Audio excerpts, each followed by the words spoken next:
I'm not going to say welcome back to Taffers Unscripted because if you see the three of our faces, you know you're at Taffers Unscripted. So this is us just saying hi, little casual talk about rugby, and no casual, I didn't refer to you there. We're talking about the Champions Cup from this weekend, started on the 19th, 20th, and 21st. So if you see this at a later stage, don't get confused. Okay, guys, are we happy with the results from this weekend? It was, for some games, it was a bit of a dead rubber, but is it what we expected? Kind of, yeah. Our predictions weren't that bad when it came to this weekend. Obviously, 2 South African teams won. Very happy about that. Unfortunately, the Lions and the Lions and the Cheetahs decided to lose, but that's in the Challenge Cup, the Nobody Cup. But overall, very happy. Not too many surprises, though, but a couple of very, very good games. Yes. Yeah, there were a lot of good games. Teams coming from behind, teams having cards and coming back, which was really cool to see as well. A few calls from referees that I think is making the game become more soft as the day goes on and on. But obviously, the three of us are happy. Both our teams won. We'll get into that later. And round of 16 and both home games, which is awesome. So I'm happy. Yeah, if we're talking about some referee decisions, I think I know what you're referring to, but we'll get to that when we speak about the Stormers game. But until then, I think that I thought I knew literally everything there was to know about rugby until I watched my own team and the referees of my own team go through like a little bit of a glitch, a little bit of a malfunction there. So, yeah, we'll get to that. But first, let's talk about Glasgow Warriors. This team is the real deal by absolutely destroying Toulon. What do you guys think? I've been a massive fan of Glasgow, especially with the way that they play rugby. I think they're one of the most exciting teams to watch. I've bigged them up when it comes to my TikTok page. Really just love the way that they play. Never afraid of a team. Literally just says, listen, we're going balls to the wall and we're playing our attacking rugby. We're not going to switch our game plan. I'm very glad that they have kind of exceeded expectations this season. They've been doing it well in the URC. Of course, have they advanced to the next round? Yes, they have. I'm super glad for them. I mean, we talk about Wales not being up to standard with their rugby. Well, Glasgow showing you Wales can also come back from the dumps. Actually, sorry, they did not. Well, now I retract everything I said, Brett. But actually, their pool, it's Northampton Saints got 4 from 4. Exeter 3 from 3, still a game in hand against Bayonne. And then Glasgow Warriors 4 from 2. 2 from 4. I think the top 4 go through. Yeah, it's the top 4 that go through. So Glasgow has qualified because I'm checking it here.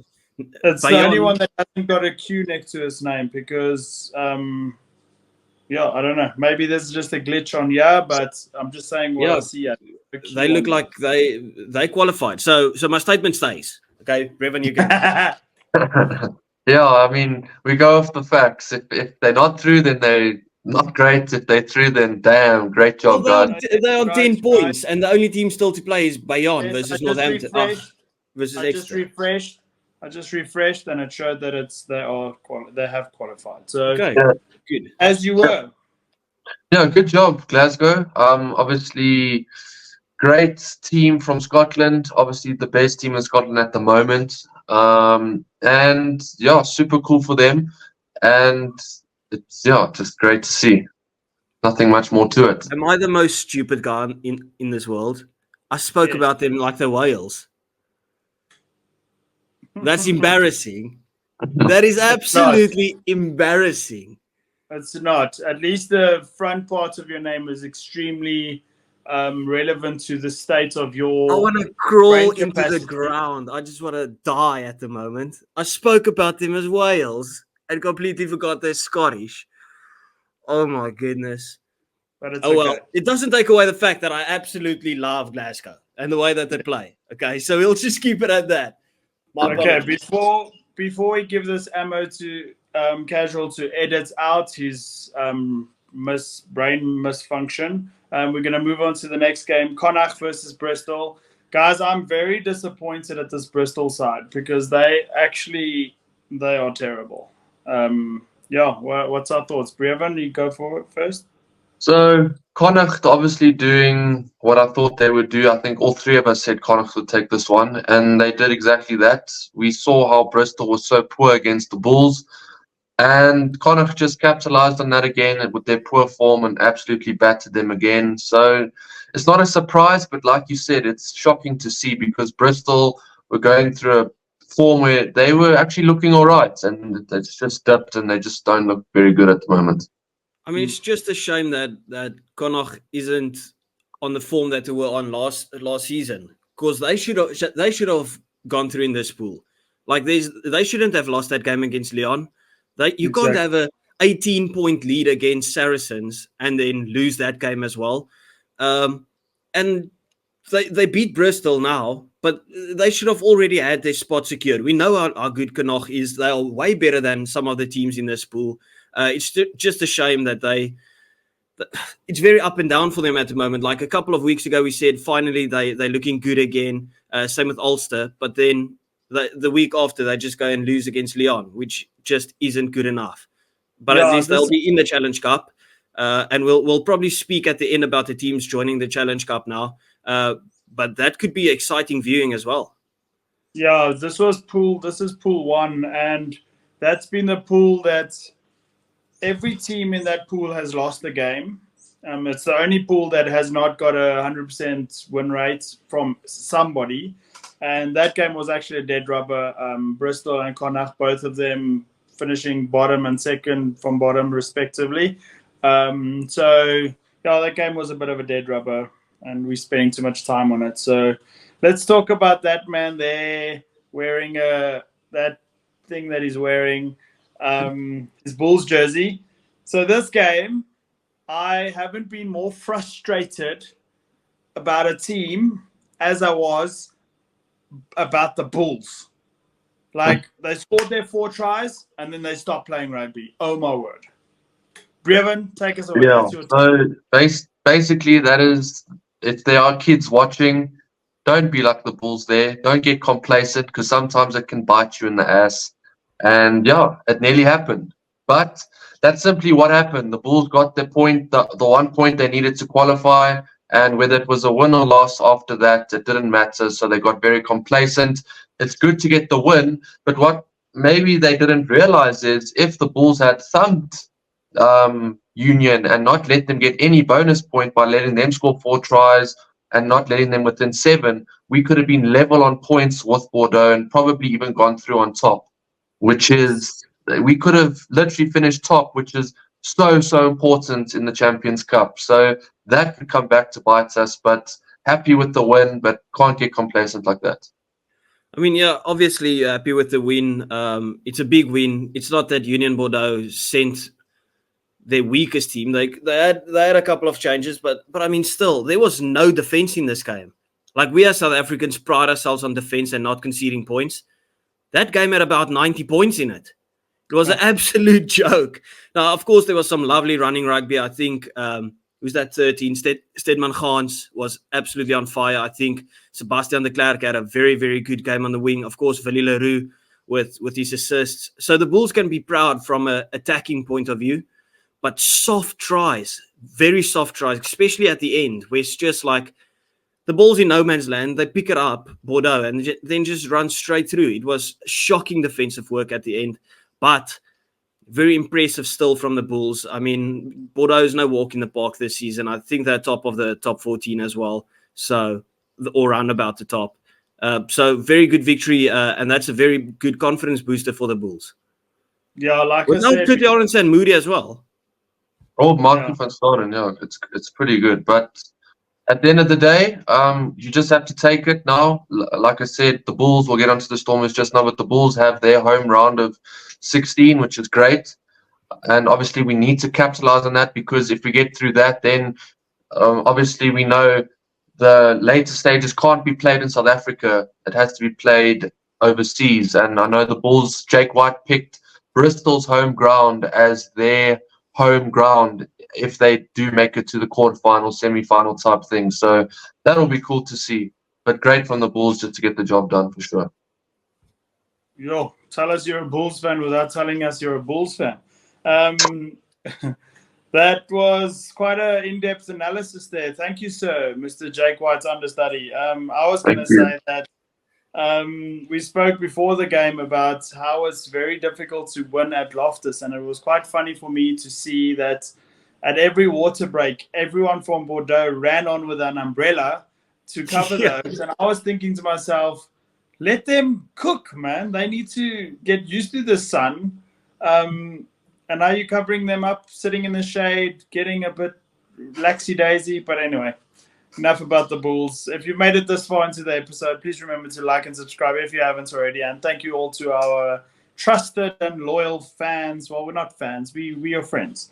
Moving on to the next game, Quins versus Ulster. I don't even know if Ulster has even pitched up for that game yet. I think they're still chilling at home because that was very one-sided. 47 points to 19 for Harlequins. Wow. I mean, we all predicted Harlequins to take the game. They were the home team as well, weren't they? Who was the home team? Yes, they were. And after Harlequins, after they got battered by Toulouse, they have been on fire. They've been playing some really, really nice rugby. We spoke about Ulster getting their form back, just like we spoke about Connacht getting their form back. But they were just blown out of the water. Like to win by a margin of about 30 points, that is insane, especially in the Champions Cup. Ulster still had all to play for. Imagine that. Imagine having everything to play for and still getting smashed by 30 points. So Harlequins looking like a team to compete at the moment. If you take away that one performance and now they bounce back, that's a proper bounce back when it comes to a tournament. Yeah, something I've noticed this season within URC and the Champions Cup, other than Leinster excluded from this, the Irish teams aren't looking the same as what they were last season. They are struggling. Like we said, Connacht has been up and down. Ulster the same. Munster, I mean, we'll get into that later, but simply, guys, just the Irish teams haven't been up to the standard that we know they can be. So, but like we said, Harlequins were always going to win this. We all three of us called it. So, not a surprise to us, but maybe the margin, quite a surprise. Yeah, and what's also quite concerning about that pool, obviously Pool 2, is that Toulouse, who's leading that, and Bath, who is third on that pool, with Harlequins in the middle of those two, they still have a game in hand. So what could make it more difficult for Harlequins is that if Bath happens to just get 1 bonus point against Toulouse, Quins will move down to third, and they'll have away games going forward. So that they better hope that Toulouse keeps Bath out completely, like no bonus points at all. And the points difference, because I think there's only a 10 points difference between those two teams, Quins and Bath. So, this is a tricky one. Well, just to clarify to the people, we're shooting this podcast while that game is underway. So that game is currently 19-19, this current stage, half time. And we didn't predict that game to be this close. We spoke about how strong Toulouse is. Bath, of course, undefeated, but I mean, Bath it's not been convincing performances, in my opinion, from Bath. I mean, they chased the game against Racing and just got over the line and those type of things. But to be up against Toulouse, strong Toulouse team, because Dupont's playing, Ramos is playing, all those big boys are playing, and still 19-19 half time. I'm excited to see after this part, if I turn on my TV, what the scoreline will be. Yeah, same. We haven't anything from you. Can we move on? Yeah, let's keep kicking forward.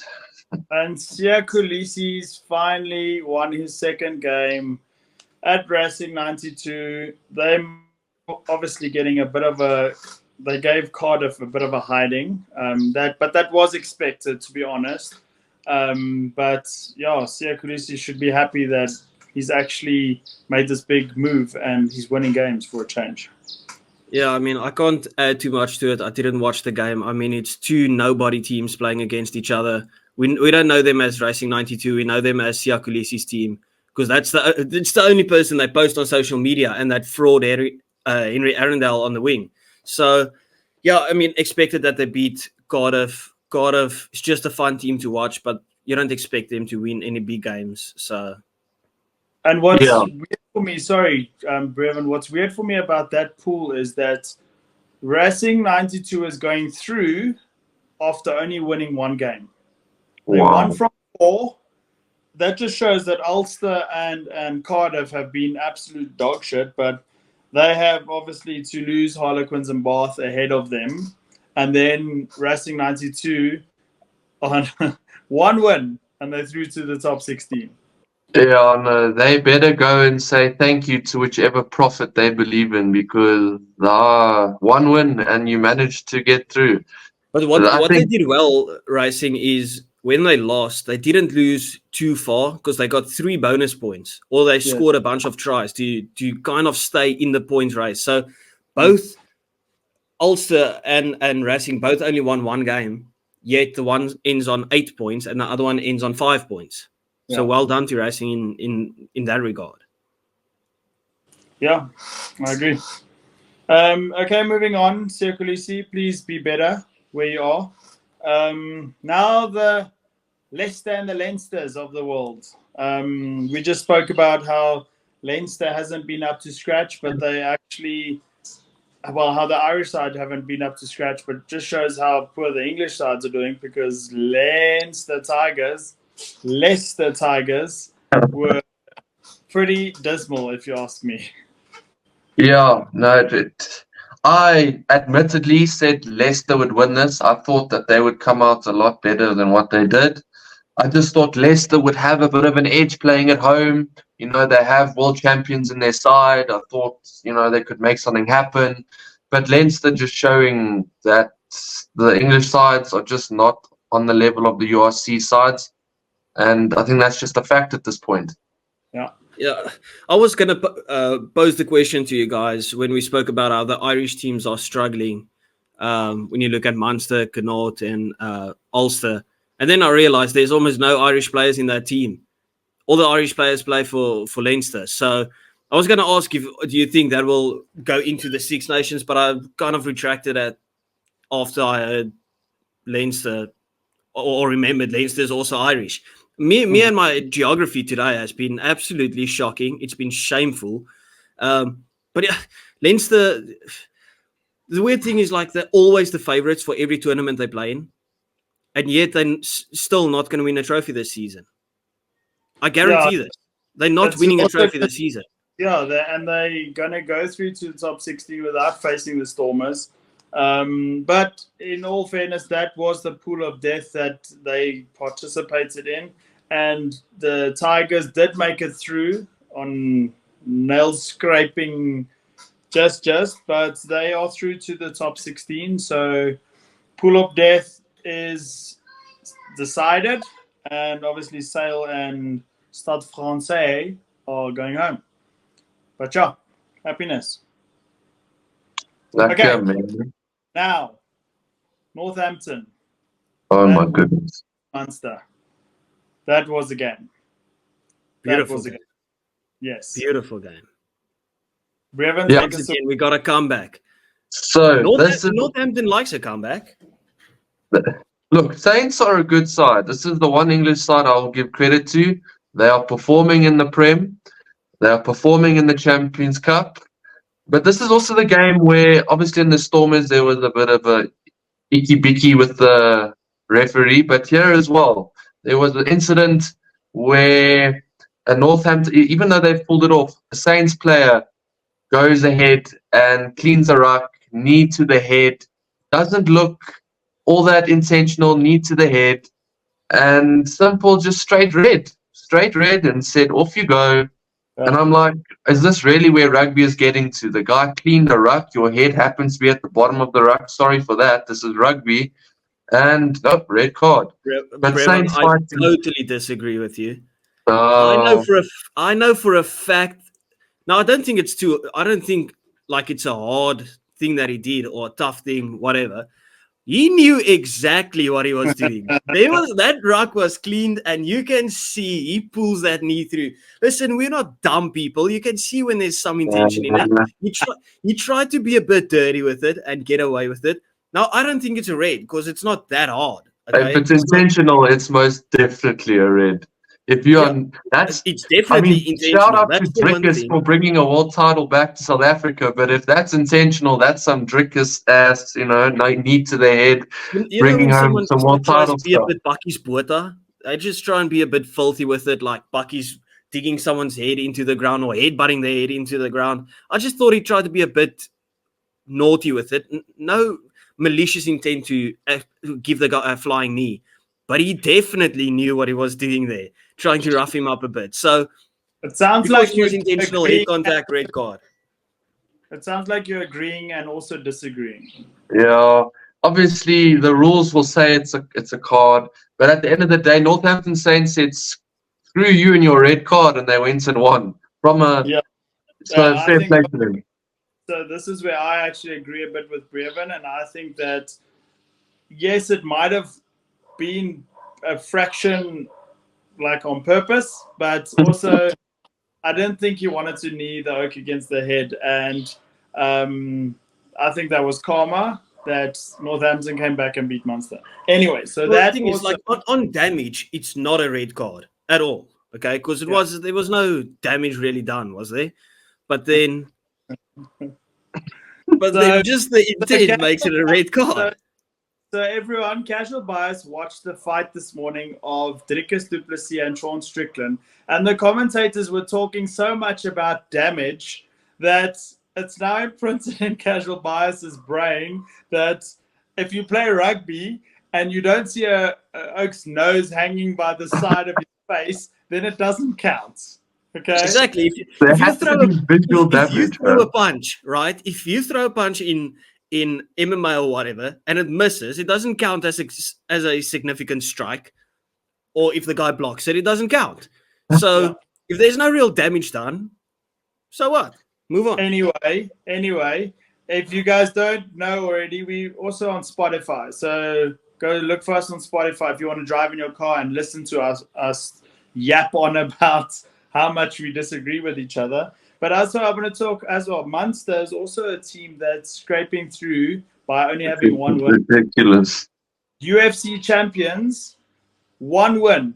In UFC champions. URC. URC champions with one win. You see, that is the second time Brett has got karma on this podcast. Last week, he called me out for getting a phone call on the podcast. This week, and then he got a phone call on the podcast and actually left the pod. This week, he calls me out for having the UFC in my mind, and then he calls the URC the UFC. Instant karma. I didn't disagree. I didn't say I don't have UFC on my mind. I'm admitting I do. That's the first. Okay, fine. Fair enough. We'll just leave it. Yeah.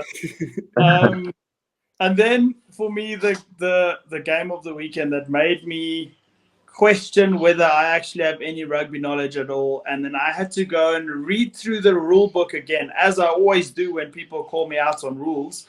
But this one was something completely different. The Stormers versus Stade Francais. First, let's talk about it. Stormers, good win. They threw to the last 16. There was no doubt that they would, but they let in some soft tries, and it was actually quite a shit game, to be honest. Well, Brett, you started it off by saying game of the weekend for you. It was the shit show of the weekend. I mean, watching that game was like watching a horror film on repeat for 80 minutes the whole time. It was an absolute shit show. Our defense was nowhere. Those tries that we conceded was ridiculous. Rory Cockett decided to be 22 years old, back in a prime, played the game of his life. I mean, Yes. who was the guy from us that he held up over the line when he would just had to dive over? Ben Jason Dixon. Yeah, whatever. Yeah, that was ridiculous defense. And then once again, the man that changes the game, Haichiva Daimani. Do you even still have words to describe this guy? No. Brevin, you can go first. I have lots to say about that game. Yeah, no, I'm just going to keep it from an outside perspective in the sense that the Stormers can be very happy with what they are walking away with there, in the sense that sport is sport. You're not always going to be at your best at majority. Well, you're not going to be at your best all the time, if that makes sense. And sometimes you're going to have your off days. Sometimes you're not going to perform like you did against, let's say, the way you played against us when you absolutely annihilated us. I say it with humbleness, but what I'm trying to say is the Stormers gritted out a win. They grinded it out and they got the win. I genuinely didn't think they were going to win. It was cold conditions. I mean, France, it's snowing there. It's cold. It's not nice to tackle in that weather. Obviously, this is what we're used to in South Africa, warm weather. It is tough to play in the cold, but I'm going to give credit to the Stormers for grinding out that win. It is impressive to see. Yeah, I have major concerns with my team, the Stormers. Firstly, Warwick Geland, when we make the next round of final 16, whatever, the Oak should not be even in the match day 23. Yes, I understand players lose form, but he has lost so much form, he doesn't even look like he deserves to be a professional rugby player. And I'm saying this with all due respect because we know the Oak played for the Springboks, but he is not where he needs to be. He needs to go back, play for Western Province or even Boland Cavaliers or whatever, but he has to find his mojo back because he's in quicksand right now. And he's getting worse and worse and worse the more he tries to improve himself. And you can throw in Joseph Dweba on the same one. I was just about to say, and I can say the same about Joseph Dweba. Like knocking balls, he's one of our best carriers. We understand that his lineouts are always been his downfall, but a good carrier like that, knocking balls, like no. We're trying to win this competition, not look like Balukas. And then, you guys have anything to add to that? No, literally, I messaged you yesterday and I said, I'm not even trying to be rude because, of course, we love Geland and Dweba as players for the Stormers. We love our team.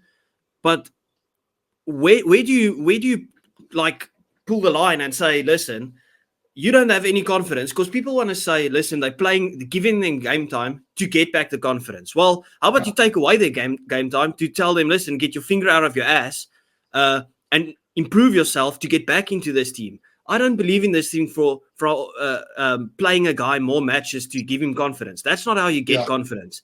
You show him, listen, if you don't perform, you're out of this team. And you have to perform in training or at the VP or whatever to get back into this team. I'm done with Dweba and Geland just messing up every single time they touch the ball. It is ridiculous. It is infuriating because you see so much good work being done. Front foot ball, over the gain line. Boop pops it to Dweba, knock on. Gives it to Geland, chip and chase to nobody. It is shocking. You can't keep on going on like this. Yeah, and then to just explain to people that are probably sitting here, why aren't they talking about the elephant in the room? So in rugby, there's a rule now that if your two front rows are sin binned, you can bring on one front row to obviously accommodate one front row, prop, let's just say prop. And then the second one you cannot bring another prop on because now you've had your whole front row, that's your problem. So now you have to sacrifice another player. And if two people are on yellow cards, technically you think, okay, that's 13 people. But because you have to go to uncontested scrums, now that's benefiting the team that's been dominating all the scrums like crazy. So now you have to take off another person and you have to be 12 on the field, but 8 people have to be in an uncontested scrum. So if you have to bring 2 wings onto flank or whatever, that's your problem. But there'll be 4 backs defending 7 backs. And that's just how the rule, that's just the rules, unfortunately. And we saw in the Stormers game that when that happened where Stade Francais had 13 players on the field on an uncontested scrum, the ref had to call them back for a penalty to the Stormers. So, yes, people will say the Stormers got helped a lot, but also the rules are the rules. So, we didn't get help. That's just how it is. I've got two points to bring up with this. but I'll let Brevan go first so I can go on another rant. Yeah, but like Brett says, it's as simple as if it's in the rule book, it's in the rule book. You can't say, "Oh, it's just not against the spirit of the game," or something. Like you can't say that. If it's in the rule book, you play the game. We play to a rule book. Otherwise, the game will just become this out of control type sport. So, FL. 100% agreed. So, if it's in the rules, it's in the rules, and penalty to the Stormers is valid. Like that's the best word I can say. So, firstly, my first issue, when that scrums happened, Start from say brought up a substitute. Okay, it was that flanker that came up, French international player. Can't remember the surname. Do you know the surname, Brett? Irrelevant. But then the commentator said French Rugby World Cup Euro. Since when do you call a quarterfinal loser a World Cup Euro? Have you ever heard something as disgraceful as that in your life? I mean, he's a serial loser. He plays for Stade Francais and he plays for a French team that couldn't win the World Cup when they were the favorites in their own nation. Okay? And they're blaming a ref after the quarterfinal. Euro my ass. Okay? That was the first issue. My second issue is with that guy as well, because he came out and he was the captain then on the field, from the bench to captain. He was screaming at Luke Pierce, the ref, that it's his job to sort out that there's the right amount of players on the field, or that Stade Francais has to have the right amount of players on the field. And I was like, this guy must be one of the dumbest players ever, because that's not the ref's job to keep your team in line. He told you 12 players. If you have 13 players, you are the captain. You are responsible to have the same amount of players on the field as necessary. And he yelled it's not the ref's job to have you follow the rules. Yes, I mean, are you dumb? He yelled at his coaches as well for getting it wrong. But you are on the field. Like, obviously, Brevan knows I'm a captain of my team. I'm responsible. I'm not going to tell my coach to count. I'm there. I can say 1, 2, 3. I can't expect my coach to stand on the other side of the field and say, listen, 1, 2, 3, 4. That's not how it works. So but anyway, he's a professional rugby player. He knows it all. Anyway, moving on. I just want to add, just one thing, and that's where the Springboks, I think, and the All Blacks, this is why the Springboks and the All Blacks are the two best teams in the world, from my perspective, is both teams hold each other accountable. You are accountable for what happens on the field. It's not Rassi's job to do what happens on the field. That's your job. And I feel like a lot of these European nations, they don't take enough accountability when they're on the field. And that is what costs them so much dearly in many competitions. Yeah, true. Before we move on, I just want to remind the world that South Africa is the Rugby World Cup champions, the sheep shearing champions, probably the lawn bowls champions, I don't know, but also now they're the UFC middleweight champions. Anyway, moving on swiftly. Saracens hammering Lyon.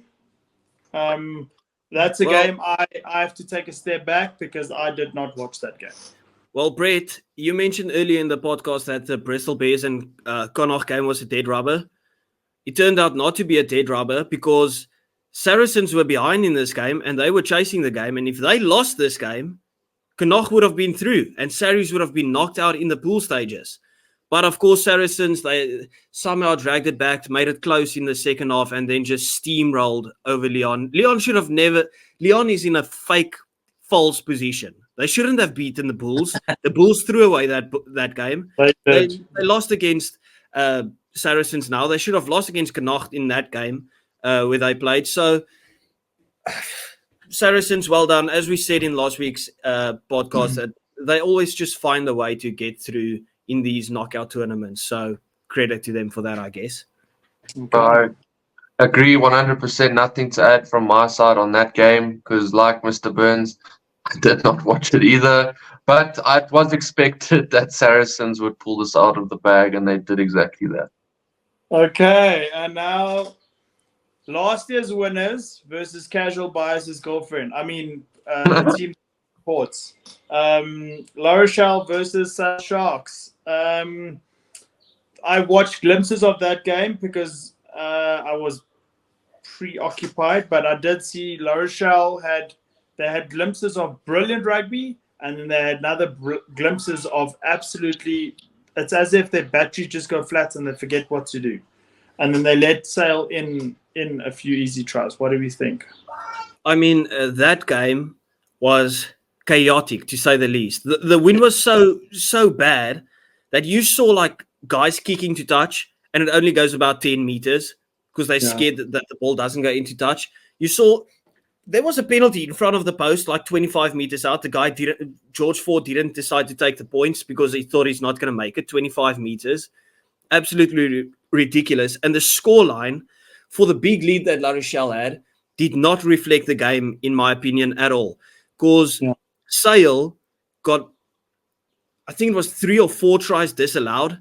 They got tackled into touch. They got tackled into touch twice, but just like a foot into touch. They got held up once, and they knocked the ball over the try line. And that was all while they were still on 0 points. So, of course, the 2 tries at the end, the game was already done. I think the score was like 37-12, and then they scored 2 tries at the end.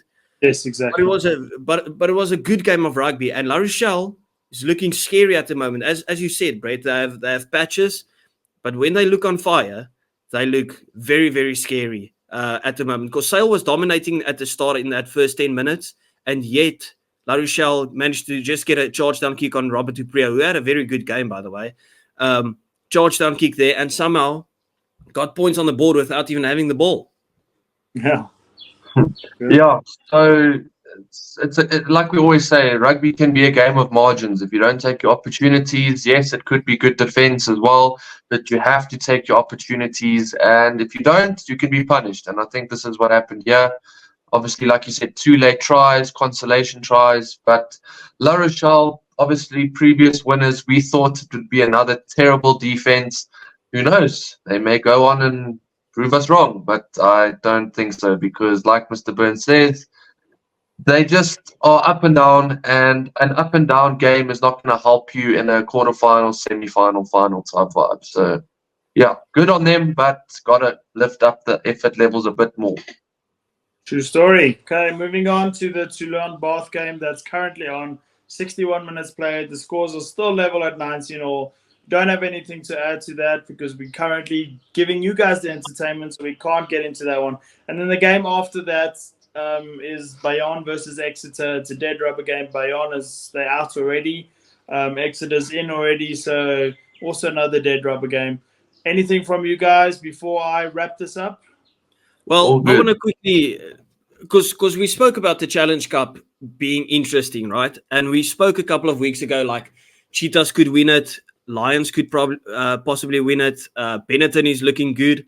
But now you look at the teams that is joining the Challenge Cup, and it switches the whole dynamic. Because there's a couple of good teams going there, because you have, is it the 5th position that just drops to the Challenge Cup? So yes. 4 teams dropping to the Challenge Cup. So you got Connacht dropping down, Ulster dropping down, probably Bayonne dropping down. How is Bayonne finishing above Toulon, by the way? That is a shambles.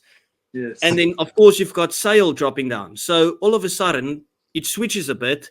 Are we still thinking Cheetahs, Lions, Benetton, the favourites, or do you think these teams coming down, the likes of Sale, Connacht, and Ulster, could actually stand a chance to win this one?